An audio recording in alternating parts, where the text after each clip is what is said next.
Have you ever been right on the edge of a huge breakthrough, that new job, a healthy relationship, a creative milestone, and suddenly, you feel this overwhelming urge to pull back? You start to procrastinate, or worse, you do something that completely wrecks your own progress. It's a bizarre and deeply frustrating paradox. The very success you've been working for starts to feel like a threat. You're on the verge of everything you consciously want, yet some invisible force inside you slams on the brakes, steering you right back toward a familiar, almost comfortable, misery. The Swiss psychiatrist Carl Jung, the founder of analytical psychology, had a name for this hidden force that fuels our self-sabotage. He called it the shadow. And his most brutal truth, the one that unlocks this whole pattern, was this: until you make the unconscious conscious, it will direct your life, and you will call it fate.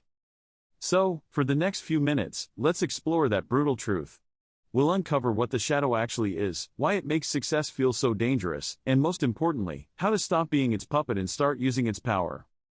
Does it ever feel like you're a puppet, and someone else is pulling the strings? You make a conscious choice to move forward, but your body, your habits, and your emotions drag you in the exact opposite direction. This isn't a lack of willpower, it's the sign of a deep, inner conflict. This is the shadow at work. Jung described the shadow as the unconscious, unlived part of our psyche. Think of it like a dark, cluttered basement in the house that is your personality. Throughout your life, any part of you that was deemed unacceptable, shameful, or just inconvenient by your family, your culture, or even your own conscious mind got tossed down there. It's where you store the anger you were told was bad, the ambition you were taught was selfish, the vulnerability you learned was weak, and the creativity you were told was unrealistic. Now, the shadow isn't inherently evil, it's just everything we've disowned. It's a collection of raw, repressed energy. The problem starts because we repress it. Jung used a powerful analogy: the shadow is like a tiger you've locked in a closet. Ignoring it doesn't make it vanish. It just makes it angrier, hungrier, and more desperate to claw its way out. As Jung put it, everyone carries a shadow, and the less it is embodied in the individual's conscious life, the blacker and denser it is. When it's left in the dark, this collection of rejected traits doesn't just sit quietly. It projects itself onto everyone else. That arrogance you can't stand in a coworker? It might just be your own repressed ambition staring back at you. The laziness you despise in others? It could be your own disowned need for rest. And most critically, when this shadow energy isn't acknowledged, it turns inward and becomes your invisible saboteur. Jung wrote, "A man who is possessed by his shadow is always standing in his own light and falling into his own traps. Living below his own level." This is the very core of self-sabotage. It's the shadow, acting out from its prison, desperately trying to be seen. So, why does this inner saboteur get the most worked up right when you're on the brink of success? This is the really brutal part of Jung's truth. To your conscious mind, your ego, success is fantastic. But to your unconscious shadow, success is absolutely terrifying. Think about it: success demands change. It forces you to become a new version of yourself. A promotion means more responsibility. A healthy relationship requires more vulnerability. A creative breakthrough means your work will be seen and judged. This transformation is, psychologically speaking, a death of the old self. And your ego, the part of you that has built a stable identity over the years, is terrified of this death. It wants to cling to what's familiar, even if what's familiar is painful. This is where the persona comes in, that polished social mask we all wear to be acceptable and to fit in. When real success is on the horizon, it creates this massive tension between the shiny mask you show the world and the messy, repressed truths locked away in the shadow. Your success threatens to expose the fact that you aren't just the nice person or the hard worker. You're also angry, vulnerable, and fiercely ambitious. In that moment of tension, the shadow erupts. It triggers self-sabotaging behaviors as a desperate defense mechanism to keep the whole system stable and prevent the death of your old identity. That sudden, out-of-nowhere fight with your partner right before you move in together.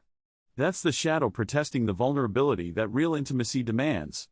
That crippling bout of procrastination on the final chapter of your book? That's the shadow terrified of the judgment that comes with putting your soul out there. Your self-sabotage isn't a flaw, it's a misguided act of self-preservation, orchestrated by the parts of you that are terrified of the light. Ultimately, this internal battle is a resistance to what Jung called individuation, the natural, lifelong process of becoming a whole, complete human being. Individuation is the journey of integrating all the different parts of yourself, conscious and unconscious, light and dark, into a unified, authentic whole. Self-sabotage, then, is a deep and painful resistance to that very journey. It's a fear of facing the uncomfortable truths we've locked in the basement. It's so much easier to fail and blame the world than it is to succeed and have to confront the parts of ourselves that success shines a light on. Failure keeps us small, safe, and psychologically unchanged. Success forces us to grow, and growth means taking that scary trip down into our own darkness. This resistance is often powered by what Jung called complexes, unconscious clusters of memories and intense emotions, usually rooted in our past.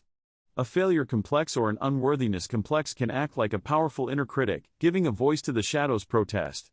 It's that nagging whisper that says, "You don't really deserve this, or any minute now, they're going to find out you're a fraud." So the war isn't really you against success. The war is inside you. It's the conscious ego, which wants to grow, fighting against the unconscious shadow, which fears being destroyed. And until you learn how to mediate this war, you'll stay stuck, calling this cycle of sabotage fate. Now that we get the shadow and its motives, what do we do about it? How do we actually stop the cycle of self-sabotage? The most critical shift in perspective is this: the goal is not to defeat or destroy the shadow. That's impossible, and trying would only make it fight back harder. The goal is to integrate it. It's about making the darkness conscious. This is what's known as shadow work. It's about having the courage to walk down into that basement, not to start a war, but simply to listen. Here are a few practical steps for that journey. First, practice radical self-observation. Your strongest emotional reactions are doorways to the shadow. Pay close attention to what makes you disproportionately angry, jealous, ashamed, or obsessive. When you have an intense reaction to a trait in someone else, ask yourself one simple question: where does this trait live in me? This isn't about judging yourself, it's about getting curious. These triggers are little breadcrumbs leading you straight to the parts of yourself you've disowned. Second, start a dialogue. Use a journal. When you feel that pull to procrastinate or pick a fight, write it down. Personify the feeling. Give your inner saboteur a voice. Ask it directly: what are you so afraid of? What do you want from me? What are you trying to protect me from? You might just discover that the anger locked in your shadow isn't just rage, it's a powerful engine for setting boundaries.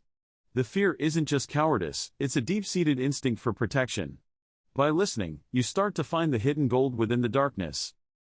Third, use active imagination, which was a core technique for Jung. Close your eyes and visualize the part of you that's sabotaging your efforts. Let an image come to mind without forcing it. Don't judge it. Just watch it. Does it have a shape? A voice? A name? Engage with it in your imagination. Ask it what it needs to feel safe. This practice brings the unconscious into conscious awareness, where its grip on you begins to loosen. Finally, pay attention to your dreams. Jung believed dreams are direct communications from our unconscious. They aren't just random noise, they are symbolic stories about our inner conflicts and our path toward becoming whole. Keep a dream journal by your bed. Write down whatever you remember, no matter how weird it seems. Over time, you'll start to see the patterns, the recurring characters and situations that represent your shadow and your potential for integration. Overcoming self-sabotage isn't a quick fix. It's a profound journey of self-awareness. It takes guts to face the parts of yourself you were taught to hate. It takes compassion to understand that your inner saboteur isn't an enemy, but a wounded part of you, acting out of pure fear. You don't get rid of the shadow. You can't have a front without a back, or light without darkness. As Jung said, how can I be substantial if I do not cast a shadow?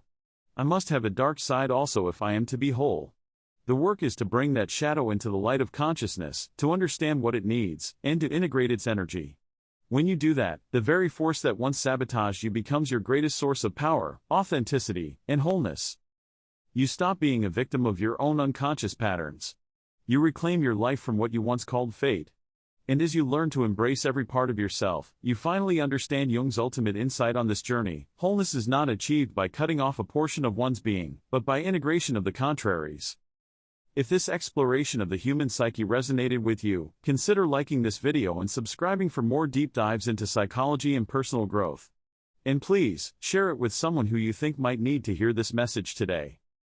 To continue this reflection, I have a question for you. What is one shadow aspect you're becoming aware of in your own life?